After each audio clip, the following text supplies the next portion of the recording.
teman-teman semua, kembali lagi bersama saya Keisha Frederica Lerik dengan NPM 12114201210028. Di video kali ini saya akan membahas tentang kearifan lokal dalam OASA sebagai upacara penaikan status sosial dalam masyarakat Nias.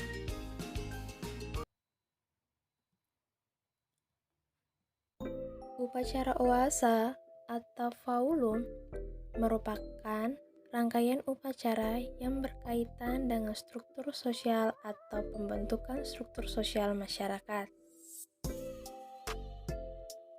Nias bagian utara, upacara peningkatan status sosial disebut OASA, sedangkan di Nias Selatan disebut Faulum. Upacara OASA dibuat dengan pesta yang bertingkat-tingkat dengan melebihi aturan yang ada, yaitu dengan memotong lebih banyak babi sehingga mendapatkan status sosial yang lebih tinggi dari biasanya. Status sosial itu didapatkan dalam bentuk gelar atau nama kebesaran. OASA atau Failu dibagi atas dua bagian, yaitu OASA Failu Salawa atau Siulu dan OASA atau Faulu bagi masyarakat selain Salawa.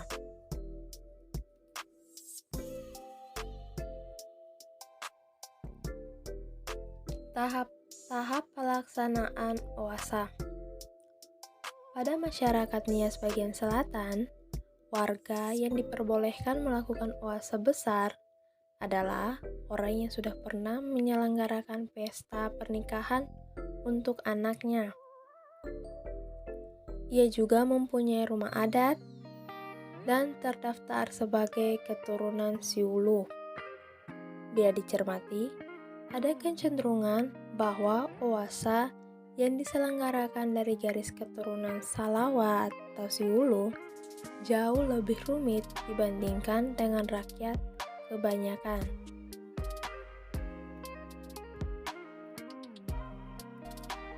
Tahap yang pertama yaitu pemanggilan keluarga dekat. Proses persiapan OASA diawali 2 bulan sebelum OASA. Si pangkalan atau penyelenggara pesta mengajak anggota keluarga, laki-laki maupun perempuan untuk bermusyawarah. Tujuan musyawarah itu ialah meyakinkan si pangkalan mengenai sumbangan ono alawe atau tahonono sino isoi. Bentuk sumbangan bisa berupa babi, emas, perak, dan beras. Hal ini sekaligus sebagai waktu yang tepat untuk menetapkan waktu pelaksanaan OASA. Biasanya, bulan purnama merupakan waktu yang tepat untuk upacara OASA, karena pada saat itu timbangan berat badan seekor babi tidak berkurang yang disebut oya bahie.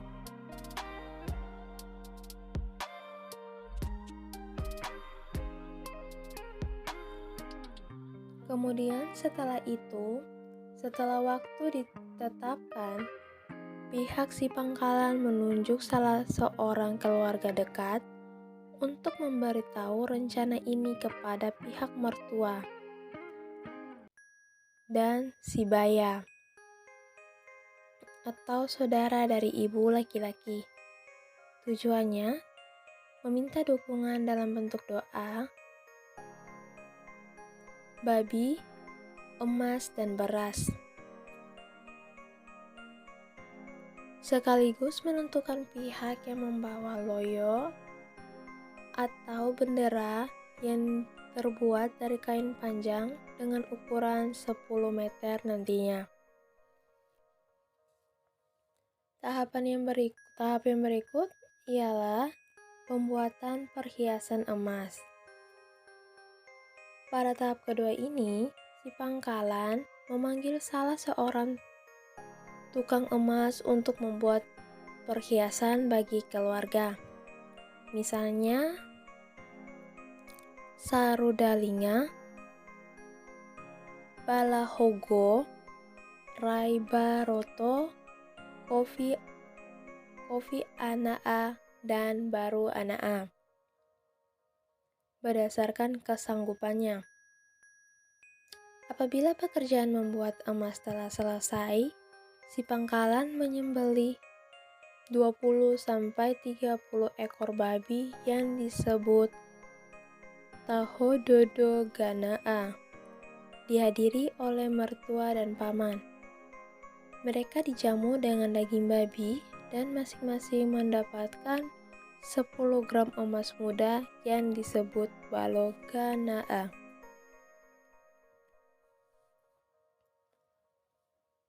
Tahapan yang berikut adalah penghitung utang adat.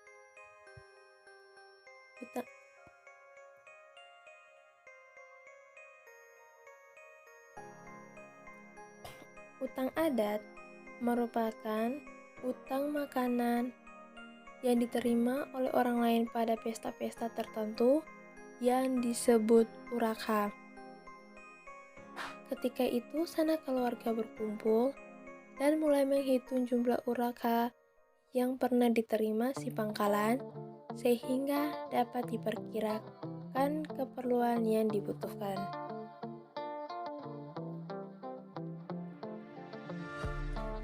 Yang berikut adalah pemanggilan paman dan mertua. Beberapa hari sebelum puasa, si pangkalan meminta mertua dan paman untuk memohonkan berkat dari para leluhur. Tahap ini sering disebut Kondraugahe Adunubu atau memegang kaki patung nenek moyang atau penghormatan leluhur. Penghormatan dilaksanakan untuk memohon kepada para leluhur agar berkenan memberkati seluruh rangkaian upacara itu supaya berlangsung dengan baik.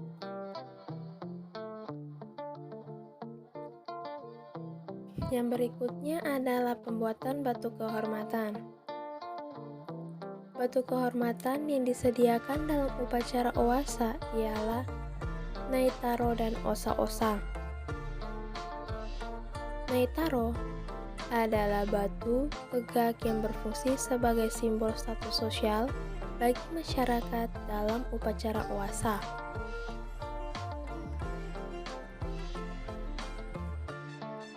Tahap yang berikut adalah penyambutan tamu. Sehari sebelum pesta dilangsungkan, para Ono Alawenia membawa beberapa ekor babi menuju rumah yang berpesta. Tiap kelompok membawa sanak keluarganya berpuluh-puluh orang sambil memikul alat musik dan bernyanyi yang disebut balihai. Kelompok-kelompok tersebut saling bersahutan dan sepanjang malam berdansa sambil memuji-muji tuan pesta. Keesokan harinya, para tamu mulai berdatangan dari desa-desa secara berkelompok. Tiap kelompok biasanya terdiri dari 30 atau 40 orang dengan membawa spanduk dan babi. Mereka disambut dengan tarian elang dan sirih, diiringi bunyi gong besar dan gendang. Tahap yang terakhir adalah penaikan ke tahta. Akhir dari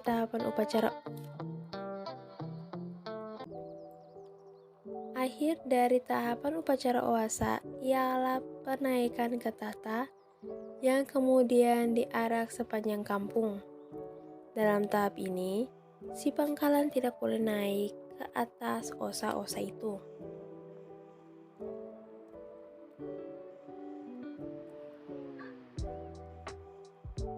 Nilai-nilai OASA dalam masyarakat Nias.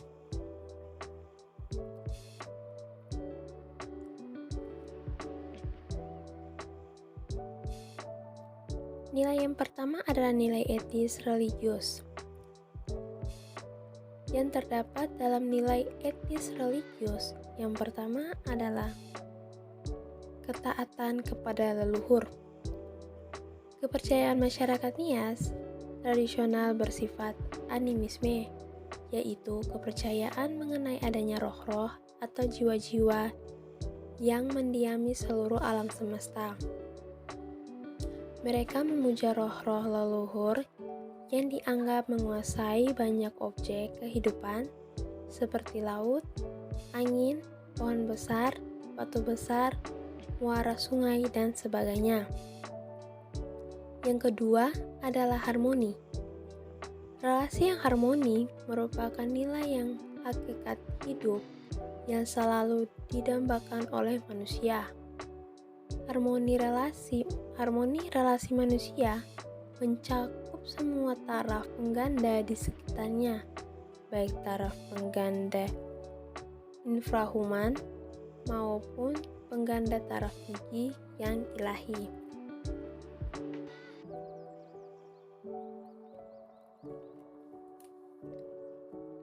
Yang berikut adalah nilai sosial. Harga diri masyarakat Nias berkaitan dengan falsafah. Soki Mate Moroi Aila. Falsafah ini mengandung dua makna. Yang pertama, seorang yang mulai beranjak dewasa terlebih dahulu akan dinasehati oleh keluarga supaya tidak melakukan perbuatan yang mencoreng nama baik keluarga, misalnya mencuri. Seseorang yang berani melakukan perbuatan yang memalukan itu akan dihukum mati. Yang kedua, masyarakat Nias tidak gampang mempermalukan pemimpin karena yang menuai malu bukan hanya satu orang, melainkan warga kampung, keluarga, dan diri sendiri. Jadi, falsafah ini mendorong manusia berusaha meningkatkan martabat keluarga atas martabat pribadi.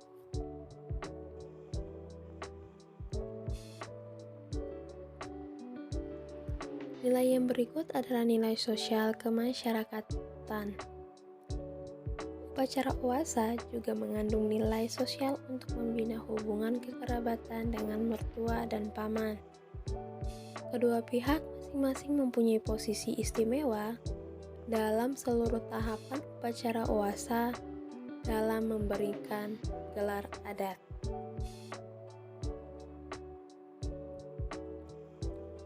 Nilai yang berikut adalah nilai sosial hukum.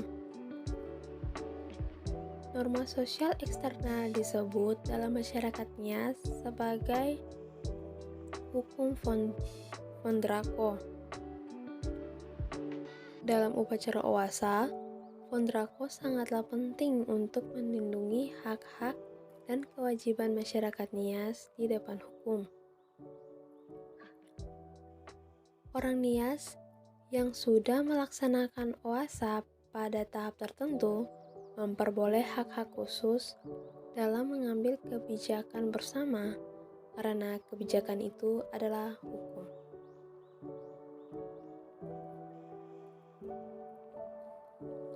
Yang berikut adalah nilai sosial adat, yaitu melestarikan nilai adat.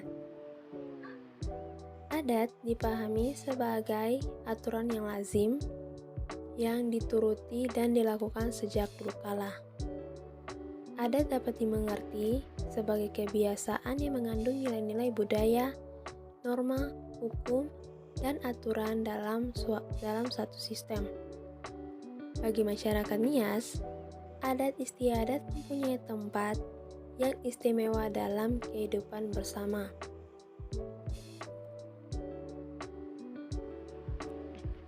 Yang berikutnya adalah nilai estetis. Di dalamnya ada pengungkapan suasana hati. Dalam masyarakat Nias, upacara Uasa merupakan salah satu pengungkapan suasana hati. Bentuk pengungkapan itu tampak dalam tarian tradisional, misalnya tari Folaya, tari Hiwo-Hiwo, Maena, dan Pahumba. Ada juga pemukulan alat musik tradisional, puisi kuno, pamola, dan oramen batu megalitik atau osa-osa dan naitaro. Demikianlah beberapa hal yang bisa saya sampaikan mengenai kearifan lokal dalam Uasa sebagai upacara penaikan status sosial dalam masyarakat Nias. Sebelumnya, saya mohon maaf yang sebesar-besarnya kepada teman-teman sekalian apabila dalam penyampaian tadi mungkin ada kesalahan kata atau penulisan. Terima kasih dan sampai jumpa pada video selanjutnya.